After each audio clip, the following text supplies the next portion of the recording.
Guys, welcome to my channel আর welcome back to a new video. সবাইকে happy new year. আজকে 1 জানুয়ারি আর আজকে আমরা যাব শান্তিনিকেতন। তো শান্তিনিকেতনে 1 জানুয়ারি কেমন পরিবেশ, সোনাঝুরির হাট কেমন, সব কিছুই ভিডিও শেয়ার করতে থাকবো। সো দেখতে থাকো, ভালো লাগবে। আর এখন বাজে হচ্ছে 6টা। আমরা অনেক আগে উঠেছি, তখন তো মানে আলোই ছিল না। সো চলো, গাড়ি এসে গেছে। তারপর দেখা হচ্ছে তোমাদের শান্তিনিকেতনে গিয়ে। হুগলি থেকে বীরভূমের শান্তিনিকেতনের ডিস্টেন্স প্রায় অনেকটা, তাই আমাদের গাড়িতে সময় লেগে গিয়েছিল 3.5 ঘন্টার ওপর। তাই আমরা খুব সকাল সকাল কুয়াশা ভরা অবস্থায় বেরিয়েছিলাম 6:30টায়, আর আমরা পৌঁছেছিলাম প্রায় 10টার কাছাকাছি গিয়ে। আর এই কুয়াশার মধ্যে দিয়েই গাড়ি করে যেতে দারুণ লাগছিল। যদিও ট্রেনে যাওয়া যায় এবং ট্রেনে যাওয়াটা অনেকটা সুবিধাজনক গাড়ির থেকে, এই 3.5 ঘন্টার জার্নির থেকে। তারপর যখন রোদ ঝলমলে আকাশ হলো, একটু সূর্যোদয় হলো, আমরা পৌঁছে গেলাম সরাসরি শান্তিনিকেতনে।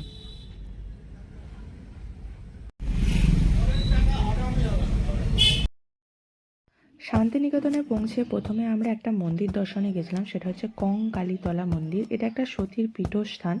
এখানে নাকি সতী মায়ের কঙ্কাল নাকি পড়েছিল। তো যাই হোক, এটা আমার প্রথম দেখা, এখানে প্রথম যাওয়া। প্রচণ্ড ভিড় ছিল। তো এই মন্দির দর্শনের আগে কিছু বলে দিই, এখানে এরকম ডালা করে দোকান আছে। পার ডালা 100 করে নিচ্ছে, 120-22 এরকমও দাম আছে, যেমন তুমি দিতে চাইবে। তো তার আগে আছে একটা শিব মন্দির, কিন্তু ওই শিব মন্দিরে পুজো দেওয়ার কোনো দরকার নেই। আমরা যেহেতু প্রথমবার গেছিলাম জানি না, তাই শিব মন্দিরে চলে গেছিলাম। কিন্তু শিব মন্দিরটা একটু ক্রস করেই কঙ্কালীতলার মন্দিরটা আছে, ওখানে লম্বা লাইন ছিল পুজোর। তো সেটা আমরা পরে জানতে পারি। তো প্রথমে আমরা তাই শিব মন্দিরেই চলে গেছিলাম পুজো দেওয়ার জন্য।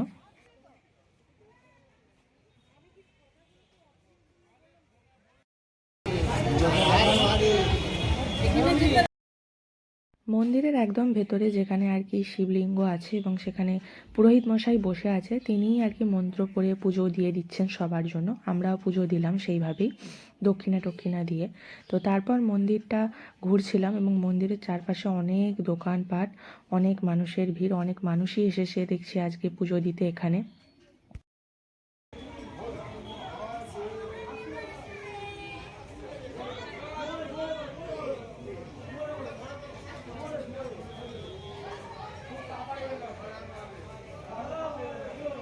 আচ্ছা, প্রথমে কঙ্কালীতলা মন্দির দেওয়ার আগে শিব পুজো হলো। তো ওইটা শিবের মন্দির ছিল, আমরা পুজো দিলাম।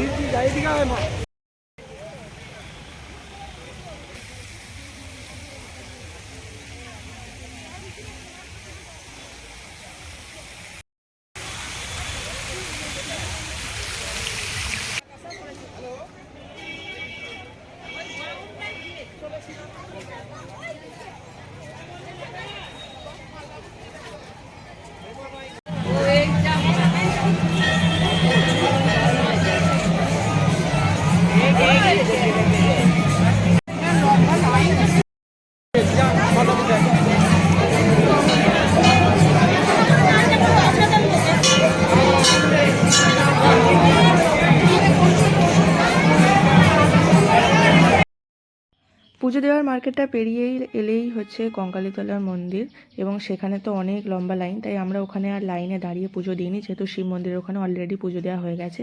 পাশেই একটা মায়ের পুকুর আছে, ওখানেই নাকি কঙ্কালটা থাকে এবং একটা টাইম হচ্ছে একবারই আর কি মাকে তুলে মূর্তি হিসাবে পুজো করা হয়। এবং মন্দিরের ভেতরে এমনি ফটো ফ্রেমে মায়ের ছবি আছে, কিন্তু এত ভিড় আমরা সেটা লক্ষ্য করতে পারিনি।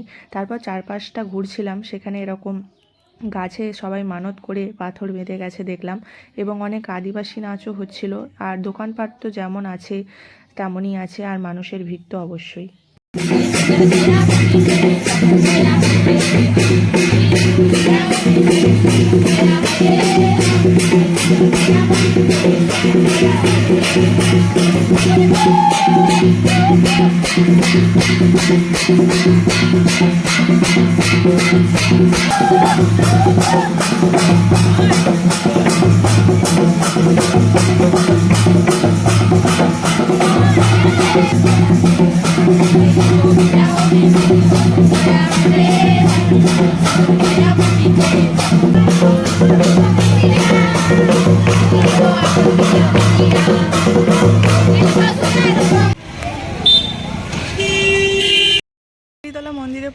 আসার পথে আমরা একটা চার্চ দেখতে পেলাম রাস্তার ধারে, এই চার্চটা। তো ভাবলাম একটু ঘুরে নিই চার্চটা। শান্তিনিকেতনে এসে আমরা প্রথমে শান্তিনিকেতন আশ্রম বা যেখানে বিশ্বভারতী ইউনিভার্সিটি ওখানে গিয়েছিলাম। তো তারপর ভাবলাম ওটা ঘোরার আগে এই মন্দিরটা দর্শন করি। তো ওই মন্দিরটা ডিস্টেন্স 10 কিমি মতো ওখান থেকে। তো তারপর আমরা আবার বিশ্বভারতী ফিরে যাওয়ার সময় এই যিশুনিকেতন চার্চটা পেয়েছিলাম। 25শে ডিসেম্বর যেহেতু এই রিসেন্ট গেছে, দেখলাম চার্চটা খুব সুন্দর করে সাজানো আছে। এইটা হচ্ছে চার্চটা। চার্চে এখন কেউ নেই, পুরো একদম শান্তশিষ্ট পরিবেশ।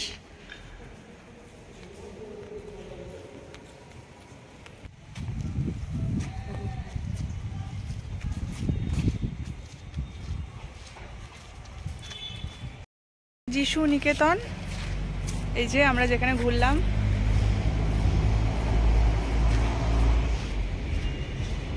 আর চারপাশটা এরকম ফুলের বাগান দিয়ে সাজানো। 25শে ডিসেম্বর এই রিসেন্ট গেছে, তো অবভিয়াসলি এই চার্চগুলো তো সুন্দর করে সাজানো তখন ছিল। ফাইনালি 3.5 ঘন্টা জার্নি করে আমরা পৌঁছালাম বীরভূম। আর এইটা আমার পিছন দিকে হচ্ছে বিশ্বভারতীর ক্যাম্পাস আছে, আর এটা কবি রবীন্দ্রনাথ ঠাকুরের আশ্রম। তো আমরা আপাতত এখন এইখানটাই ঘোরাঘুরি করব, খাওয়া দাওয়া করবো, আর তারপর দেখা যাবে কোথায় যাওয়া যায়। বিশ্বভারতী যদি পুরোপুরি ঘুরতে চাও তাহলে সেক্ষেত্রে অনেকটা সময় লেগে যাবে, পায়ে হেঁটে প্রায় 1 ঘন্টা 1.5 ঘন্টা পুরোটা যদি ঘুরতে চাও। তাই ওখানে অটো আছে এবং গাইড করা লোকও আছে, তো পারলে সেখানে কথা বলে ঘুরে নেওয়া যায়। অনেক মানুষ সেইভাবেই করছিল। আর আমরা এমনি পায়ে হাঁটিয়ে কিছুটা ঘুরেছি, কিন্তু দুঃখের বিষয় হলো কিছুই ভেতরে যেতে দিচ্ছে না। এরকম চারপাশে ঘেরা আছে এবং ঘেরার বাইরে থেকেই তোমাকে সব পরিদর্শন করতে হবে। তো এটা একটু সমস্যার মুখোমুখি আমরা পড়েছিলাম। তা বিশ্বভারতীর পরিবেশটা খুবই সুন্দর, চারপাশটা গাছপালায়। এটা হচ্ছে সেই বড় বটগাছ যার নিচে আর কি রবীন্দ্রনাথ ঠাকুর পড়াশোনা করাতেন ছেলে মেয়েদের। তো এই বটগাছটা এরকম ঘেরার মধ্যেই আছে, বেশ বড় বটগাছ। আর চারপাশটা তো এরকম গাছপালা দিয়ে অলরেডি ঘেরা আছে, তাই দেখতে খুব সুন্দর লাগছে। তো এটা হচ্ছে বটগাছটা যেখানে রবীন্দ্রনাথ ঠাকুর পড়াতেন ছেলে মেয়েদেরকে। এরপর আছে উপাসনা গৃহ। এটা হচ্ছে উপাসনা গৃহ, এটাও এরকম বাইরে থেকে কাঁটা জালের যে ঘেরা দেওয়া আছে, বাইরে থেকেই মানুষজন দেখছে, কাছাকাছি যাওয়ার কোনো সুযোগ নেই।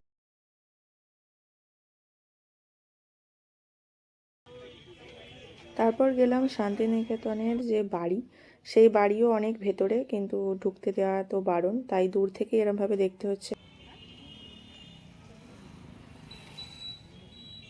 এটা হচ্ছে তালধ্বজ। এটা একটা তাল গাছকে কেন্দ্র করে তৈরি করা একটা মাটি খড় দিয়ে তৈরি ঘর। তো এরকম দূর থেকেই আমাদের এটাও দেখতে হলো, যেহেতু ভেতরে যাওয়া বারণ। শান্তিনিকেতন আশ্রম থেকে 4-4.5 কিলোমিটার গেলেই এবার আমরা পৌঁছে যাব সোনাঝুরি হাট। তাই আমরা সেখানেই চলে গেছিলাম ডাইরেক্ট। গিয়েই এরকম আদিবাসী নৃত্য দেখতে পেলাম, যেটা আমরা কঙ্কালীতলার মন্দিরেও দেখেছিলাম। তো সেখানে আমি ডান্স করেছিলাম, আর এখানে এসে তেমন আর ডান্স করিনি, মার্কেট ঘুরতেই বিজি হয়ে গেছিলাম। এবং মার্কেটে প্রচণ্ড ভিড়, হরেক রকম জিনিস, এবং প্রত্যেকটা জিনিসের সুন্দরতা মানে খুবই সুন্দর। এটা হচ্ছে সোনাঝুরি ফরেস্ট, এবং সেই ফরেস্টের চারপাশ ঘিরেই এই হাট, এবং হাটটা অনেকটা এলাকা জুড়ে হাট।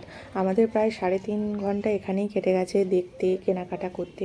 এখানে শাড়ি, ছেলেদের পাঞ্জাবি, মেয়েদের কুর্তি, বিভিন্ন রকমের জ্যাকেট, জুয়েলারি, হাতের কানের, তার উপর ব্যাগ, কাঁথা স্টিচের শাড়ি, অনেক জিনিস আছে, তোমাকে দাম দর করে কিনতে হবে।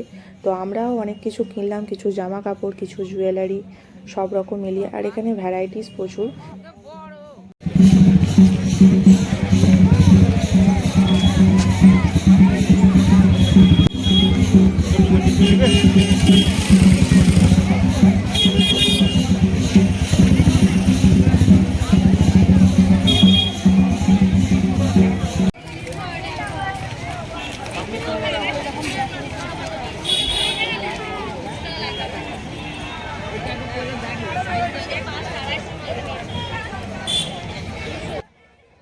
সোনাঝুরির হাটে অনেকটা সময় কাটানোর পর বুঝতে পারলাম যে এখানে যদি জিনিসপত্রের দাম দর করা যায় তাহলে অনেক কিছুই কেনা যাবে, কিন্তু যেহেতু লোকজনের ভিড় বেশি তাই এরা একদমই দাম কমাচ্ছে না। এখানে 350, 250, 400-র মধ্যে অনেক জামা কাপড় বিভিন্ন রকমের 150, 100-রও পাওয়া যাচ্ছে, তাই সেরকমভাবে কিনতে পারা যায়। কিন্তু ব্যাগের দাম প্রচণ্ড, মানে ব্যাগগুলোর দাম একটুও কমাচ্ছে না। ব্যাগগুলো দেখতে খুবই সুন্দর, ছোট ছোট ব্যাগগুলোর দামই নিচ্ছে 50 রুপিস, যেগুলো আমাদের অ্যাজ ইউজুয়াল মার্কেটে অনেক কম দামে পাওয়া যেতে পারে। তাই ওখানে গিয়ে ব্যাগ কেনাটা হচ্ছে জাস্ট মানে লস ছাড়া কিছুই নয়। কিন্তু যেহেতু একটা জায়গায় গেছো তো সেক্ষেত্রে কেনা যেতেই পারে। এখানে জুয়েলারির দামগুলো বেশ সস্তা এবং ভ্যারাইটিস প্রচুর, তাই আমরা অনেক জুয়েলারি নিয়েছিলাম। আর এরকম পেন্টিংয়ের পিকচারও পাওয়া যাচ্ছিলো, যেগুলো খুব সুন্দর ছিল। এগুলোর দাম আর আমরা আলাদা করে জিজ্ঞাসা করা হয়নি, যেহেতু আমরা এই পেন্টিং নিতে ইচ্ছুক ছিলাম না। কিন্তু বাকি জিনিস ব্যাগ ট্যাগ বা জুয়েলারি দেন জামা কাপড় অনেক কিছুই আছে, সেগুলো সব 350, 450 আছে। অনেক শাড়ি আছে, বিভিন্ন সহজ পাঠশালার বিভিন্ন রকমের লেখালেখি করা শাড়ি। তো আমি একটা শাড়ি নিয়েছিলাম, সেটার দামও নিয়েছিল 300 মতো। তাছাড়া কাঁথা স্টিচের বিভিন্ন শাড়ি আছে, সেগুলো 1000-1200-র ওপরে দাম।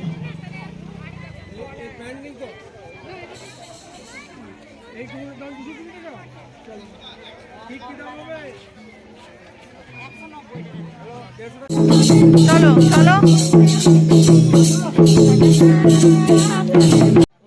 হাট ঘুরতে ঘুরতে যখন এদিক ওদিক করছি তখন চোখে পড়লো এই রিসর্টটার নাম হচ্ছে শকুন্তলা রিসর্ট। তো এই শকুন্তলা রিসর্টে আমরা আলাদা করে আর ঢোকা হয়নি, তো যদি ইচ্ছা হয় তো সেক্ষেত্রে তোমরা যেতে পারো।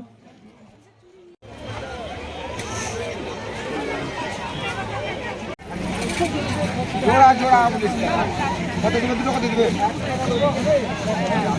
সবই তো বই নিয়ে যাবে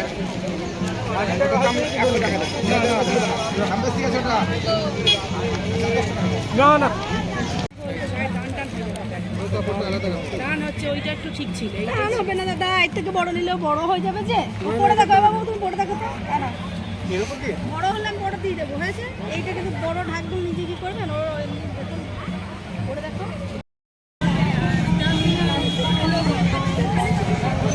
রেট করলে হবে না, রেট করলে